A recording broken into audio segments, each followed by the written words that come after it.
Good evening. Wow. Yes, we have you Welcome, with your welcome, voice. Welcome, welcome. welcome, welcome. So good to have you with us. Good evening. Thank you. And I want to say good evening to you, Glenn. Good evening, Always ma'am. a pleasure to be with you and with Pastor Purdy. I may say good evening to loyal sons and daughters, all firm craftsmen of our faith. And I take the lead from you, Dr. Purdy, Reverend Purdy. Do I go The on? floor is yours. Thank you.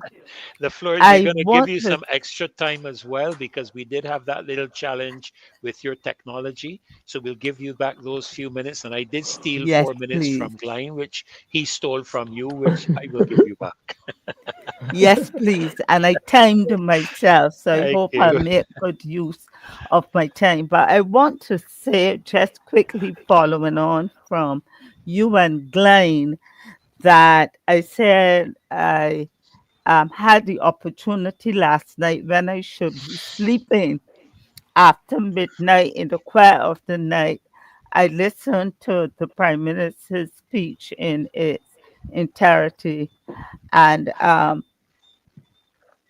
I again, though not wanting it, I received the usual reprimanding. I'll be very kind to say the reprimands and the voice of chastisement.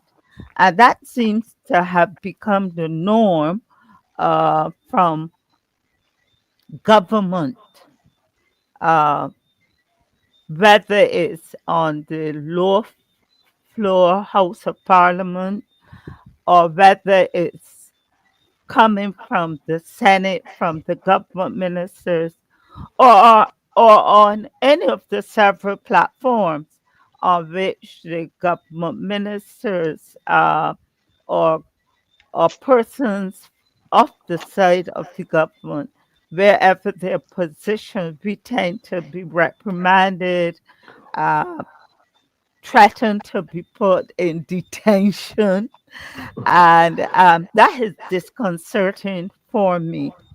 And so I had made a note, a tone of chastising, a tone of reprimanding, and also it caused me to remember, to recall the opening of the Afritsen Bank, that occasion when the prime minister used that opportunity, and I felt so disappointed to reprimand those who would have protested about how that property was given over. And I recall I listened where she described the protests as diatribe. And if you know, diatribe is a very bitter, forceful verbal attack on someone or something. And we're getting those kind of public reprimands. Um, that shouldn't be, because we protest, because we don't agree, because it's a voice of dissension that we're saying, no, it shouldn't happen. And so I thought the opportunity was missed again by giving um, so much attention to voices that would be saying otherwise, um, given the fact they don't agree, or it is their democratic right to speak on these matters. And that concerns me. Also, Mr. Murray, this is in your area. I would have thought too that the announcements about Carrie Fester would have come from the minister responsible for culture. I would have thought that I don't know if you spoke to it when I had to sign out to come back in, but that could be discussed later, but I thought that that would have been a good, not her, or although the Ministry of Culture is located within the Prime Minister's office, I thought that the privilege would have been accorded or afforded to the Minister of Culture. However, tonight I want to ask a question: where are the MPs? MPs, where are you? And that I played with from last night. Last night, in listening to the Marcia Week show, I noticed in the chat while Mr. Corey Greenwich was speaking, I noticed in the chat someone said that we need political literacy. And that played on my mind the whole day. And I didn't have enough time, but I did some research on a quick research on political literacy. And it means basically having an awareness and understanding of things political, of your role in as a participant in the political domain, your contributions, your expectations from political the political persons, the your parliamentary representative, just like they are touting financial literacy. What about political literacy? And this is not the responsibility of government. This is the responsibility of individuals and how we see politics and how we see political representation.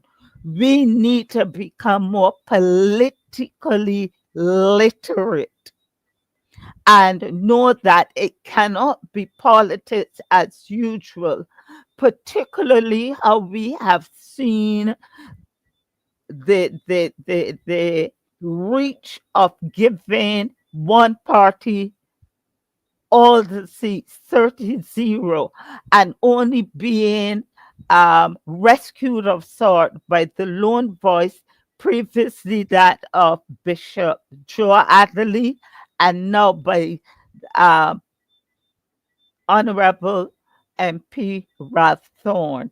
And so that is our responsibility. And one of the things you always talk about it, Pastor Ferdy, is that of the role of the MP. Why have we sent you to Parliament? What are our expectations? And I Googled again, my phone is ticking, on the role of an MP.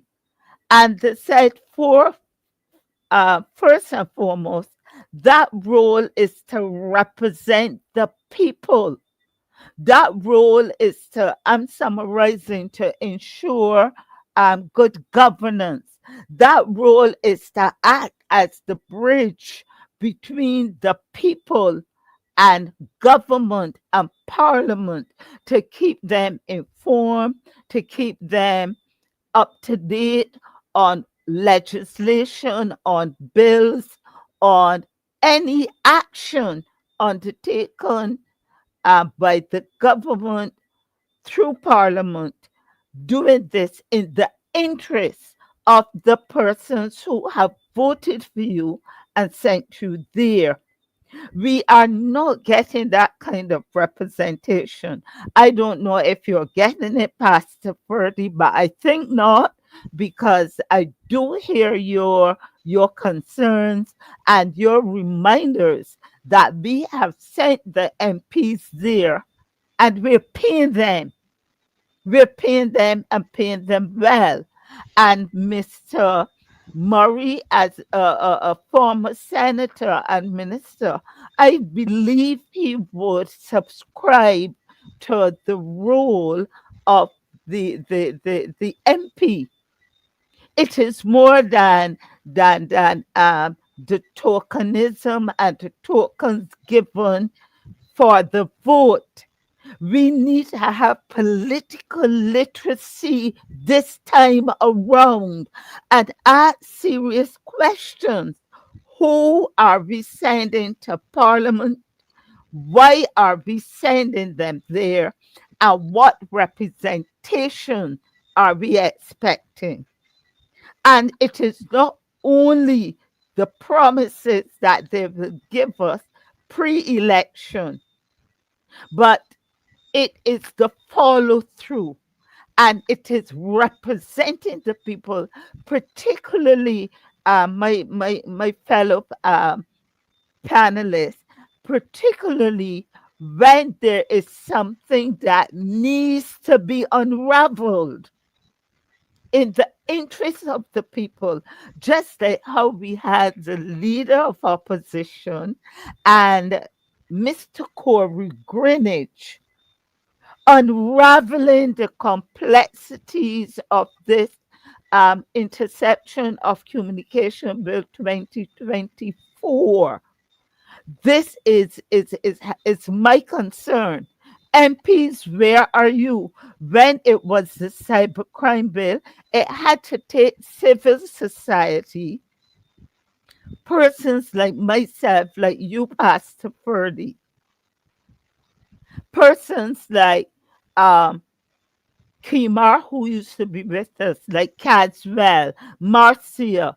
We had to, a group of us worked behind the scenes to extrapolate information, to inform the public and to inform those various submissions. You remember, Yes, Pastor I do. Purdy. Yes, I do. And so it is civil society who seems to be taking up the mantle that the MPs who have been sent to the House of Assembly, they're not doing. And they are only saying, ah, yes, we agree, they're silent. Or when they speak uninformed as unlearned persons who have not studied the content or the context of the documents before them. And therefore, I am asking MPs where you. We did not hear you on the cybercrime bill. We have not heard you on this wiretapping bill. We are not hearing you. We don't hear you. We have not heard you on education reform. What is your role in the House of Parliament? And to this end, I have a letter that I would have drafted to send to my parliamentary representative, Honorable MP Tony Moore, who represents St. George North. And I went to her constituency office on Monday, but she wasn't there. And we were able to take a photo shot of information on how to contact her. And I've drafted this letter because we've been encouraged on the Marcia Week show, as well as by Mr. Corey Greenwich, to lobby our MPs, write to our MPs, get communique out there that says this is our concern. And permit me, please, to use it is about 8 minutes reading. Permit me, Pastor Ferdy, may I? Well, you have about 18 minutes, so Yes, I'll read it quickly. Thereon, and it's dated the 11th of August 2023. And although we see in today's paper that the Prime Minister said that the wiretap bill is to be revised, I noticed that the article begins that government will move swiftly. So I shall be emailing this to the MP, given that is the contact information, to let her know my concerns. And it reads like this. And I believe I represent not only myself, the constituents of St. George North, but concerned Barbadians in general, and it reads, Dear Honorable Member of Parliament, Miss Tony Moore, Parliamentary Representative for St. George North, the circumstances on which I write to you concern the interception of Communications Bill 2025, which was brought to the House of Parliament on Friday, the 8th of August 2025. Like most of the other important bills, this particular bill took most of the Barbadian public off guard and unprepared, as was the Cybercrime Bill 2024, which was brought to us. I am of the view that MPs like yourself are sent by the vote, by the people, to represent the people first and foremost, with party taking a secondary position. Also, I would like to think that any move and decision by government through bills and legislation that would appear to or seek to cause consternation to the public, including your constituents, will see parliamentary representatives like yourself coming to the people who sent them to parliament and sharing with the people, or even though you may differ, the content and context and implications of these legislative items and actions matter. This is true parliamentary representation, which goes beyond the Paris Speaks Fora and Ideas Fora, wherein you have witnessed and have been part of yourself, where the Prime Minister commandeers the sessions and the discussions, and at times embarrassingly puts the Member of Parliament on the spot to respond, thus highlighting the inadequacies of the parliamentary representatives.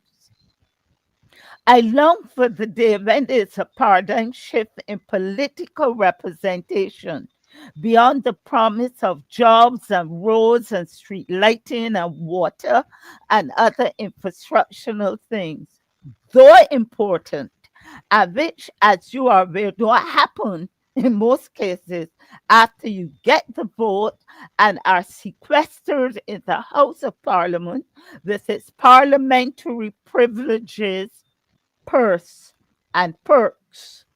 The Barbadian public, including your constituents, need to hear from their parliamentary representatives like yours regularly on matters such as bills that will impact their lives now, later, and for future generations. I listened from start to finish to the live broadcast from the House of Parliament of the Attorney General's presentation to the House on Friday, the 8th of August, of the Interception of Communications Bill 2025. As a layperson, the more I listened, the more I heard, the more concerned I became. I followed through, paying attention to the response of the leader of opposition, Honorable Ralph Thorne King's counsel, to that bill. I was anticipating after the recess, the usual debate from the floor of Parliament by the MPs, whether they be cabinet ministers or backbenchers like yourself. But needless to say, I was disappointed by the first contribution led off by the Minister of Home Affairs, MP Abrams, who, as per usual, spent the majority of his time seeking to bash and derail the leader of the opposition, and then to hail this disconcerting bill as a good piece of intended legislation. After his submission, I expected more responses from the floor, only to hear the MP taking over the debate. The not MP, Prime Minister taking over the debate through to the end, and not another voice but hers on the matter. When we did hear the voices of the MPs present, including yours, it was the usual aye in accepting and agreeing to the bill and its passing on the lower house, in the lower house. We are aware, the public, that this bill is being hurriedly passed through to the upper house in the form in which it was presented, with changes to typographical, spelling, and grammatical errors, and with the inclusion of the proposed amendment by the Prime Minister, Honorable Mia Amor Motley, to the section on the selection and composition of the Monitoring Commission. As a concerned citizen of Barbados, one of your constituents, I join with many other citizens of Barbados who are perturbed about this particular piece of legislation and what can be perceived as an invasion into their and ours and my privacy, even though we're being told and made to believe that law abiding citizens need not to worry about wiretapping and that it will not it will not infringe on their personal privacy. Of what consolation is this to us? And one worries, how far will its tentacles reach? So I'm asking you, MP Moore, in whose constituency resides St. George North, what is your position on this particular piece of legislation? And what do you have to say about it to your constituents who have sent you to Parliament in good faith, that you would give them good representation?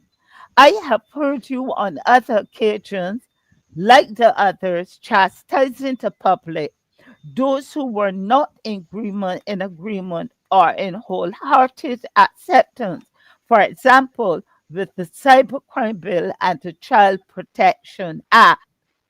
Like the Cybercrime Bill, those who are voicing their concerns find sections of the Interception of Communications Bill to be draconian and intimidating, and which can lead to not just paranoia, but genuine fear of what it can evolve into and the advantage taken. Will we hear your voice on this bill beyond agreement to its passage? My request through you is that this bill, like the cybercrime bill, will be put on hold, that a process is followed with the as was with the interception of communications bill, similar to that of the cybercrime bill and the child protection bill. The process followed on both occasions allowed the public to make submissions, written, virtual, or in person, indicating their concerns and suggestions for amendment. This bill must be put on hold and be revisited and redrafted in its entirety. In addition, I'm asking that there will be a reverse of Section 52B and that this be scrapped in good faith and in the interest of the public. Although the AG tells us that we have joined the party as a country late and are doing catch up with some of our neighboring islands, this does not give an excuse for an hurriedly drafted bill with inherent flaws and one which raises anxiety on the part of the Barbadian public in general, including myself. Can I be assured by you, MP Moore, that you will rise honorably to the occasion and speak to your colleagues privately and from the floor about this troubling piece of legislation, the Interruption of Communications Bill 2025, popularly and euphemistically referred to as wiretapping? I look forward to receiving a response from you, either to this piece of correspondence or by your submission from the floor. And I close with this poem with which you're familiar. First they came for the communists, and I did not Yeah. speak out Yeah. because I was not a communist. That's Then right. they came for the socialists, and I And did they not did not speak speak out up. because I was not a socialist.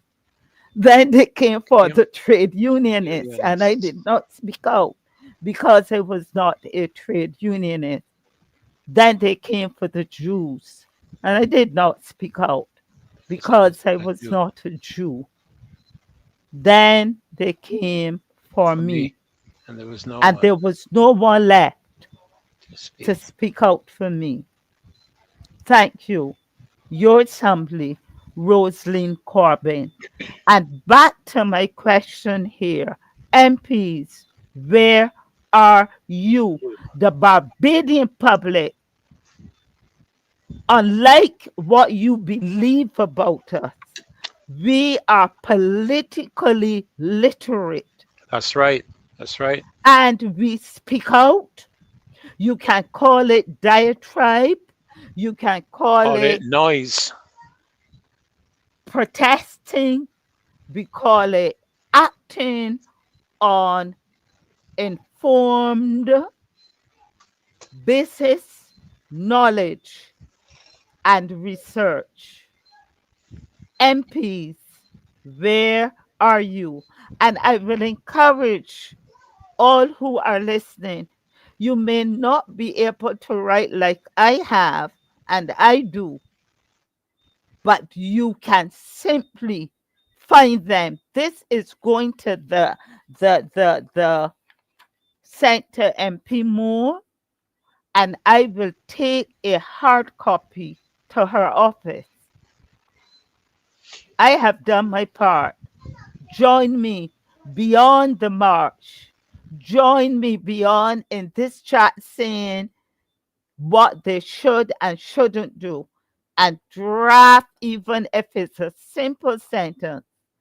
MP Abrams, MP Rommel Springer, MP Duguid, MP, please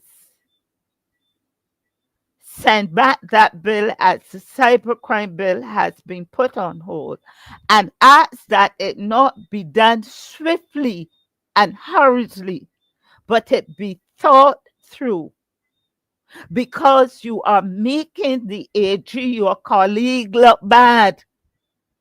And you are also bringing discredit to the learned and qualified legal counsels and advisors and team found in the attorney general's office, and you are making the stakeholders who were engaged look ignorant and uninformed.